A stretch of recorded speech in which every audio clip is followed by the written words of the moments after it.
Greetings, respected viewers. I'm George from Ireland and I'm on Cato Street in London. This was the site of the Cato Street conspiracy. So perhaps an apposite name for such a street after the Roman statesman who was involved in so many political controversies, though his political outlook wasn't quite the same as the plotters here. So it was in 1820. It was the year after the Peterloo massacre. You may know in St. Peter's Field in Manchester, a magistrate had said to the yeomanry, as in these middle-class part-time soldiers on horseback, clear that crowd, and they did, killing about a dozen people in the process with saber strokes and injuring many more. But anyway, it was a time of radical ferment, and many people thought the country was in a pre-revolutionary stage. There are many groups plotting the overthrow of the government, and the Napoleonic Wars had ended 5 years earlier, but the government kept a lot of the repressive legislation on the statute book with a very broad definition of sedition, as in trying to seduce soldiers from their duty or to turn people against the government and so on. So freedom of expression was seriously circumscribed at the time.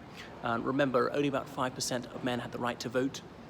It was a time of considerable economic hardship. The economy had contracted because, well, there was trade with mainland Europe, which you might think made things easier, but obviously so more imports were coming in, and sometimes goods were cheaper abroad, so some people put out of work here and so on. So a lot of protest movements, the March of the Blanketeers, and people asking the Prince Regent to ameliorate the lot of the masses, but he did nothing for their plight.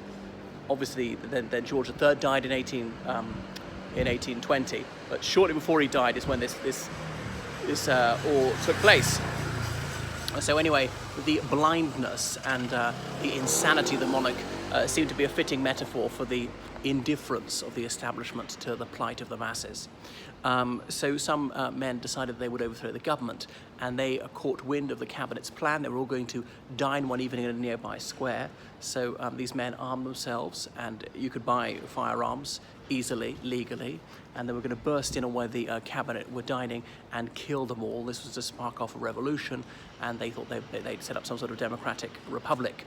Well, it wasn't to be, because the number two in the plot, George Edwards, had turned traitor, and he was informing the authorities of exactly what was going on. So there were already constables in London, the Bow Street runners.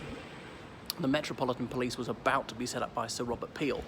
So anyway, in February 1820, the stables below and the loft above was raided by the authorities. One officer was shot dead by the conspirators, but the conspirators were all taken into custody. Some of them refused to testify against their Confederates. A couple of them broke and did, and that was that. Not just George Edwards, who had actually been,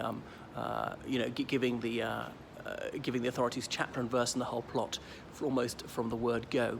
But anyway, so they were charged with high treason, and they were convicted of treason felony. So 5 of them were executed by hanging, and it was the slow drop in those days, as in they were simply suspended. The drop was only like a foot or two, so not enough to break the neck. So these poor guys strangled over about 20 minutes. It was public execution until 1868, often just outside the walls of the prison. Many soldiers around so they couldn't escape or be rescued, and then the public could see them dance, they say. Their legs are not tied up because you can imagine their hands tied behind their back, the twitching, the struggling to hang on to dear life as they gradually went unconscious. And so 5 of them got that grisly fate, and after they were executed, their bodies were beheaded, which was unique at the time. Why? Just to make sure? Or I suppose their heads were stuck on spikes and displayed somewhere as a warning. This is what you get if you try to overthrow the government by force.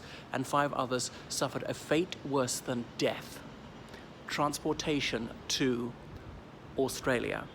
So that's not just a quip, because they're put in the prison hulks, and it was an 8-month voyage, and it was quite dangerous. You know, you might catch scurvy on the way. They knew about lime juice, the Royal Navy, but they weren't concerned about the welfare of the prisoners, confined in these filthy, dark, fetid cabins below deck, seldom seeing the light of day. Boredom was the least of your problems, fighting with the other prisoners. If you fell ill, we're just going to die and get there.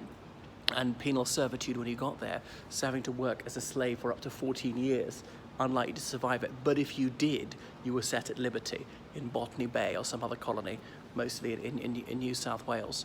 So that was that. And One of these men, one of the conspirators, I can't remember his name, was half black. His father had come from the West Indies. So he's one of the first black people to be politically active in the United Kingdom. And he was one of the men who was executed. So that was that. Anyway, the street was renamed Horace Street. Many people, Horace, as in the poet, not horrors, because many sightseers came to see it. Thistle Law had been the man, sorry, Thistle would be the officer in charge of arresting them, not Thistlewood as in the guy who owned plantations in Jamaica and kept that very extensive diary of copulating with the women he held in slavery, a different Thistlewood. Anyway, I think the authorities didn't want people to see it and make it a place of pilgrimage for would-be radicals. So they don't want coagitators to get inspired. But in 1937, it returned to its current name, to Cato Street, its historic name. That's enough about the Cato Street conspiracy.